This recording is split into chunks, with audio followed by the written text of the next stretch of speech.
In this episode, we head up Northern Canal and we go to Skagway. We're headed up to Skagway today. This is our view. We aren't seeing much.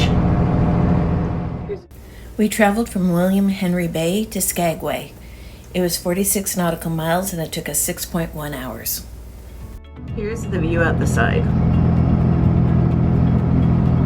Here's the view out the other side. It all looks the same, it's foggy. So we have our radar working.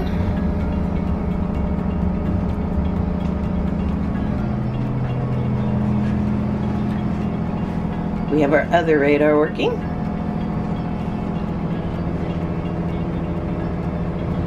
This is our route.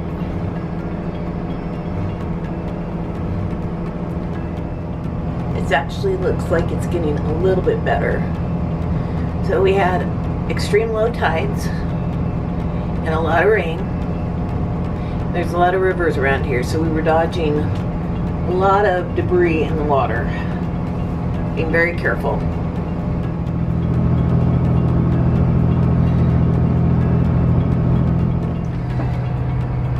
Well, I couldn't see anything, so I went down and took a little nap, and when I came up from the nap, I came up to being up to sea. The fog has lifted, and it's kind of a gray day, but it's pretty. And we're still on our way to Skagway.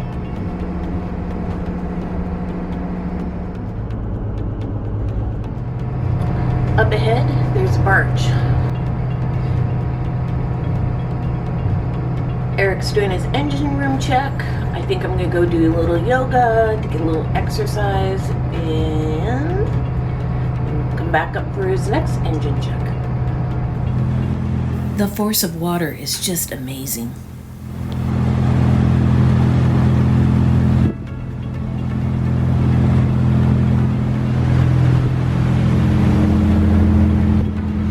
We have passed Haines and we're headed up to Skagway.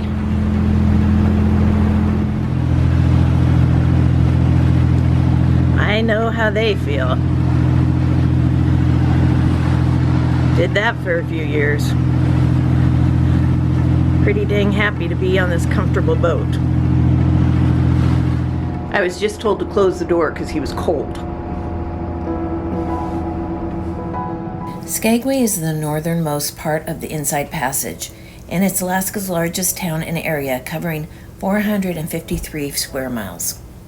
During the gold rush, thousands of men passed through Skagway on their quest for gold, which is why the town is called the gateway to the gold rush of '98. Skagway has become a major tourist town in Alaska. Many visitors come in off the cruise ships and just fill the streets of Skagway. Eric wanted a chance to see Skagway without all those tourists. Here is Eric being such a gentleman. He's gone out into the wet, drizzly weather, and he's pulling out all the fenders and tying them off to the side of the boat so that all I have to do is throw them over when we get closer to Skagway. These fenders are big and somewhat heavy, though I guess if I moved them around more, they wouldn't be quite so heavy for me. However, I truly appreciate it whenever he does this, and I get to stay inside and drive the boat.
As you can see, it takes a lot of work to move these fenders around.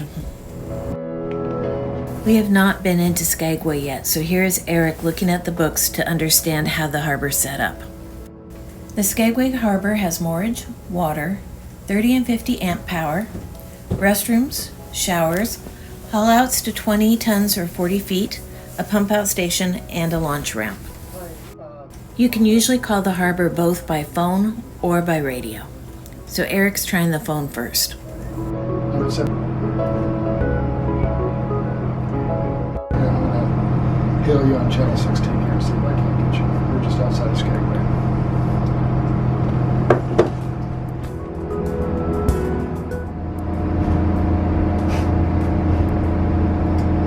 Skagway Harbor Master, Havaseas calling.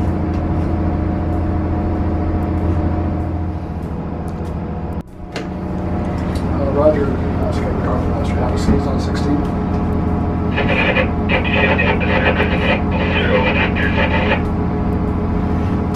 Skagway Harbor Master, you're breaking out on me. I'm going to go down all hour here. Skagway Harbor Master, Havaseas on 16.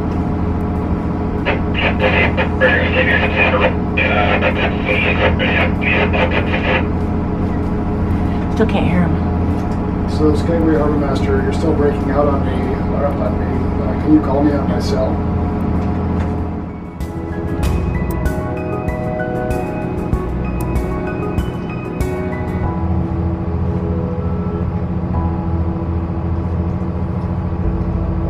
Is that a tour ship? Or a ferry? Yeah, you've been calling on the radio, but kept out of range here. Yeah, I don't know what's going on. I could hear you, but you broke up on me. Well, no, you were out of range, so that's why. Okay. Yeah. So, let's see, I'm just trying to catch up here. 2 nights, 50 amp power. Yeah, I'm going to have you come in on the sea float. Okay. And Eric, you coming?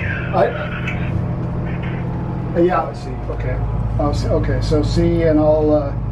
And am I on the say the south side then of that finger?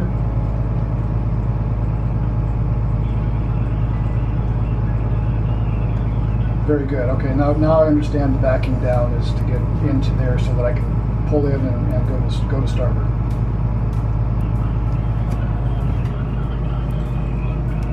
Okay. Very good. And I'm just behind the Unimac. Is that the deal?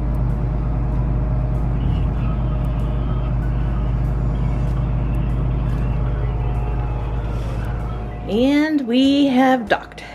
Very nice woman named Melissa came and helped us with some lines. We have a 50-50 chance on how it's going to go when we come in. It could either go really easy or it could go really not easy.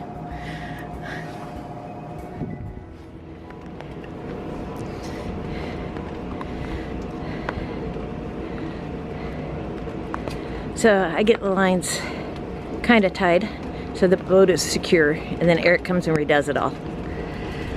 Eventually we'll get to the point where he'll trust me, but until then there's really no reason for me to work hard until he's ready to let me do it. This is what you learn in marriage. It's been 30 years.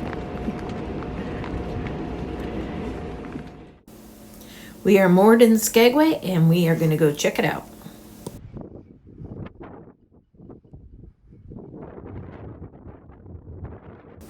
It's just a little windy.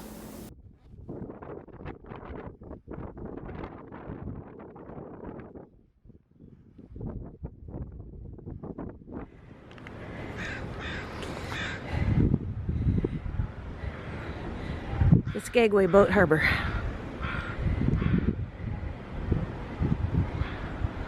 And that place looks kind of interesting. Alaska king crab legs and fresh halibut fish and chips.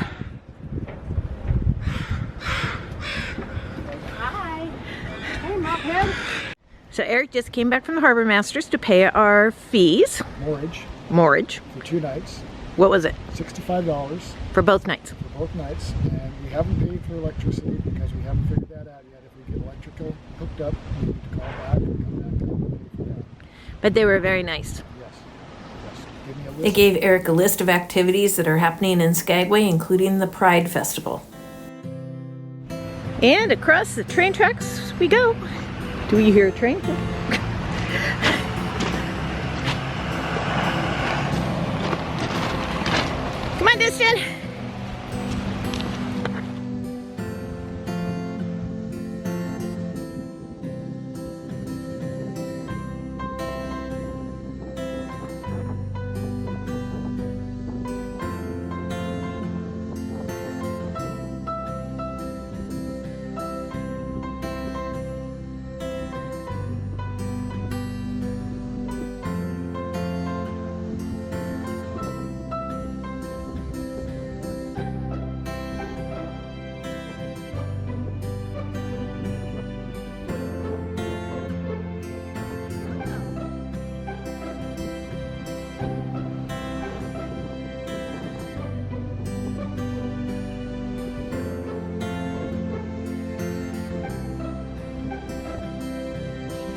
And yes, we did visit the store before we left.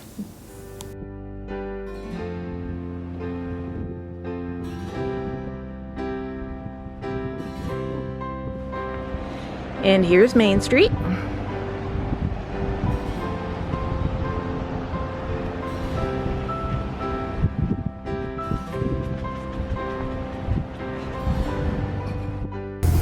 And here's the Red Onion Saloon as opposed to the Red Dog Saloon. And it's trivia night tonight.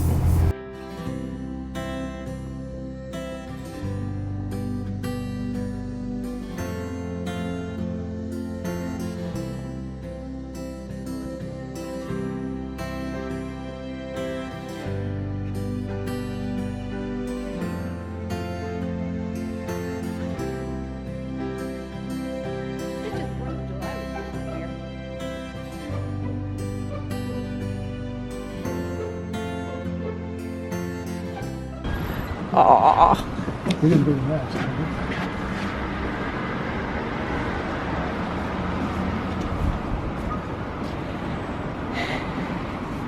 Oh, maybe I can get pajamas finally.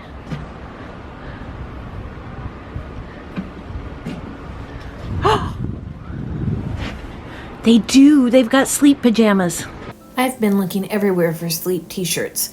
I got some really good quality ones here that I love. And we have Quilt Alaska down there, and Alaskan Fry Bread and Gifts. Skagway Hardware and Sporting Goods. I'm starting to find out that those kind of stores are actually pretty interesting. Oh, there's the Skagway Brewing Company. Yeah. Looks like the Skagway Brewing Company is also going to be at the Pride Festival. I always enjoy looking at the menus.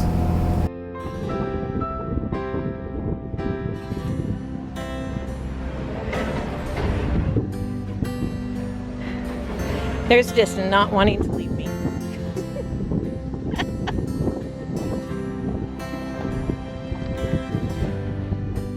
Skagway does have a little grocery store that's within walking distance of the harbor. The store appeared well stocked with all the foods that you might need.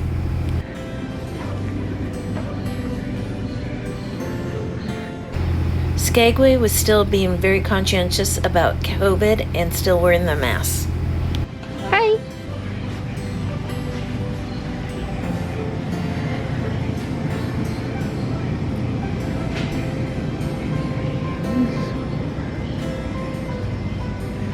I think this is the frozen section. Yep.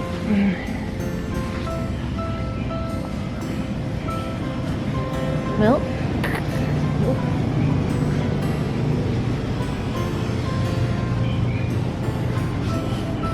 We have our milk. And they've got some produce.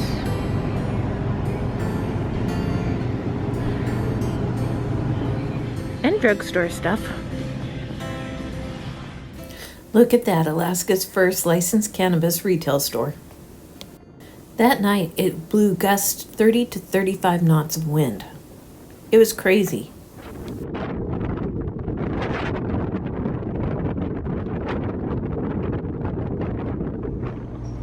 Well, the generator's on, and Eric's out of dessert.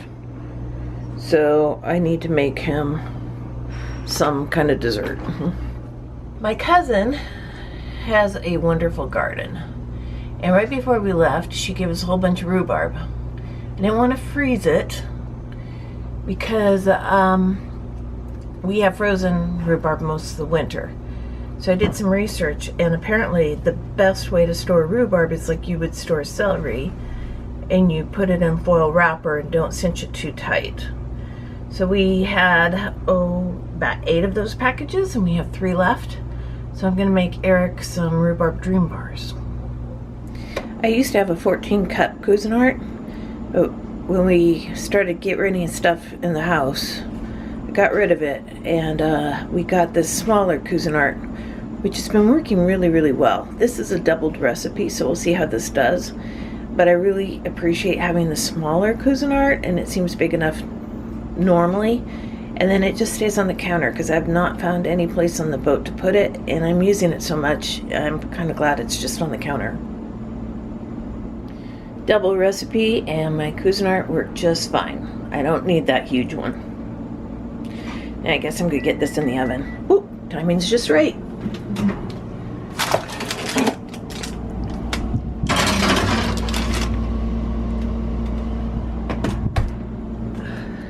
Okay, I have my rhubarb cut up.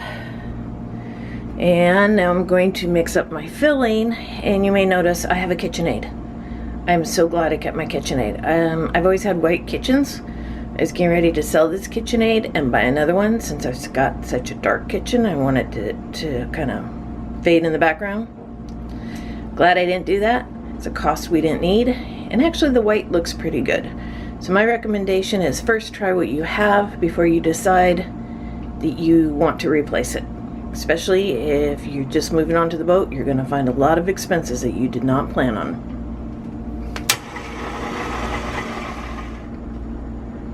Crust is out, and I'm ready to put the filling in the crust. Smells great. And it's ready to go in the oven and keep the generator working. So rhubarb, because of my cousin, is readily available in Juneau, and it's probably the freshest fruit we could get. I'm just not a fan of rhubarb pie, but I'm finding that I like rhubarb just fine if you add some custard or something good to it. Chocolate works too. Well, I'm gonna put down the camera because I need to make sure I don't burn myself. And now I finally get my coffee, which is good because anybody who knows me knows that I don't like to move or do anything in the morning until I have my first cup. So this goes against what I like to do, but I guess it's worth it. My life, I guess, just revolves around a generator now.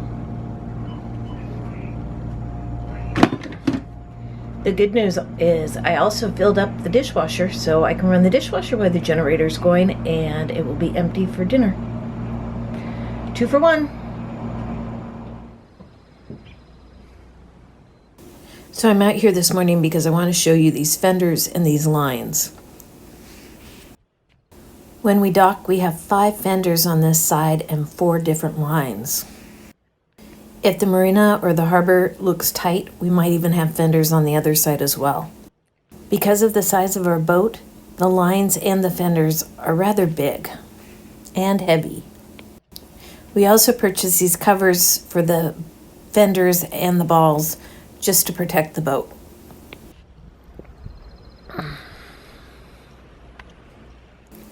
We have 1-inch lines. Here you can see how big that is.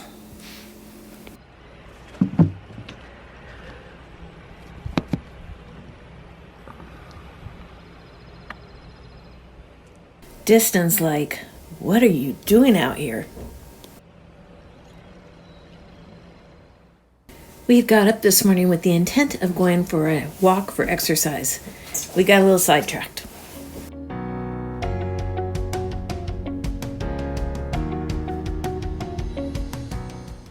Here's the ferry terminal.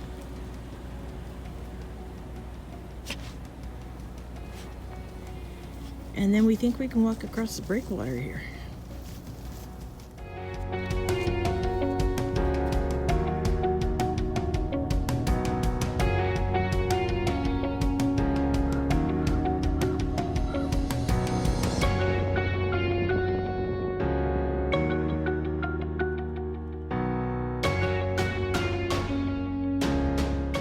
And standing out there on that breakwater, we started seeing the Matanuska come in. And being people who like boats, we just couldn't resist waiting, watching it come all the way in, watching it dock, watching it unload. And by the time we got done with all that, we were hungry. So we went back to the boat.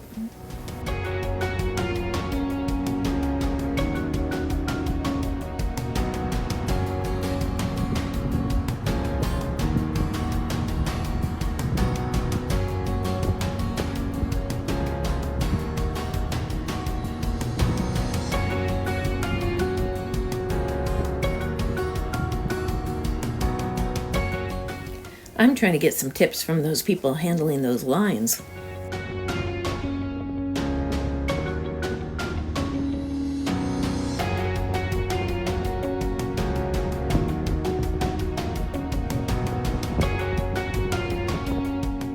Unloading a ferry can take a very long time, so I went ahead and sped up this footage.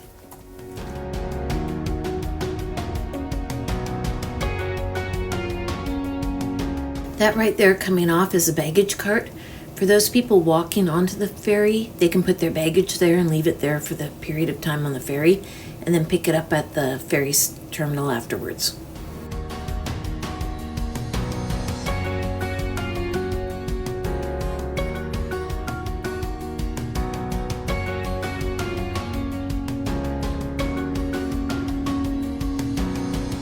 Look how close we are to the Canadian border. People in Skagway said that the border closing was just as devastating as not having the cruise ships. Canadians visit and vacation in summer, and many Canadians also moor their boats in Skagway. Eric wanted a picture of Skagway without all the tourists. This seems more like a ghost town. Then back to the boat to relax. The benefits for cruising your own boat is you always get to go to your own house at night with your own deck. It was nice enough this night to sit on the flybridge and have a cocktail or two, just kind of viewing the sights. Maybe he's persistent. The next morning, we were off and headed to Sullivan West Bight. It was a beautiful day, and we're going to see a lot more of the scenery.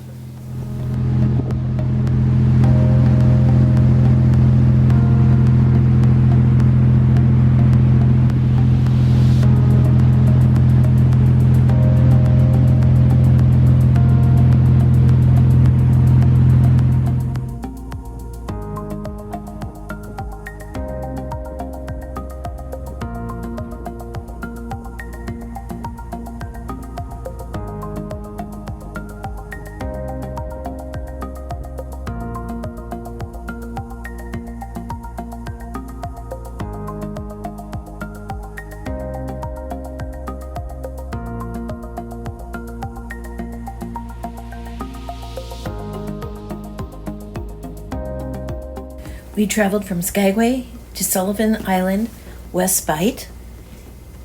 It was 33 nautical miles, and it took us 4.5 hours.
I'm in the process of giving him a bad time. He's not going to pass LeConte port to port, and he didn't make a phone call.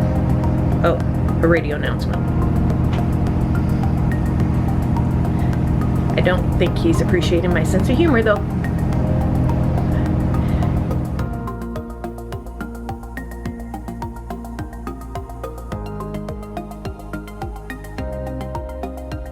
This is the LeConte. It's part of the Alaska Marine Highway System. Due to the terrain and weather conditions, roads are not really an option to connect the southeast communities. These ferries act as the highway system and connect the communities. I have many memories of riding these ferries to other towns to compete in sports events in high school.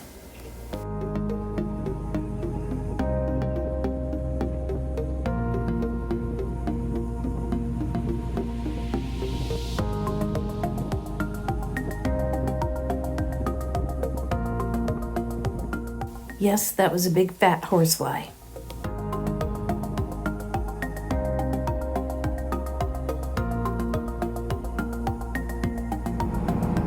We are coming into our anchorage for the night.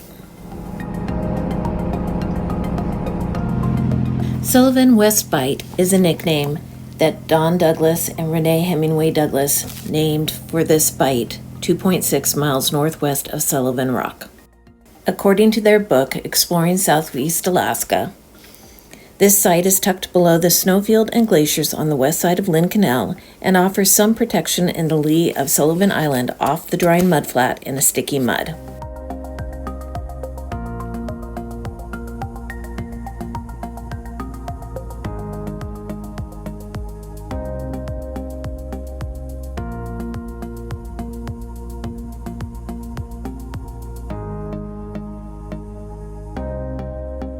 We left Sullivan Island West Bight at 4 a.m.-ish, which means that I started hearing Eric up around 3. We traveled 70 miles to Juneau, and we were there by 1 o'clock p.m., and it took us 10 hours. I really don't have much to report on the way back because I slept the first several hours. However, on the back of Douglas Island, we passed friends of ours in their sailboat, we're able to say hi. We are back in Juneau and we'll be here for the next several weeks taking care of some boat projects. If you are enjoying these videos and want to be informed when the next one comes out, please go ahead and subscribe to our channel. Thank you, and thank you for watching. Havaseas you next time.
We're back in Juneau again, and we will be here for a couple weeks as we have some work to do on the boat.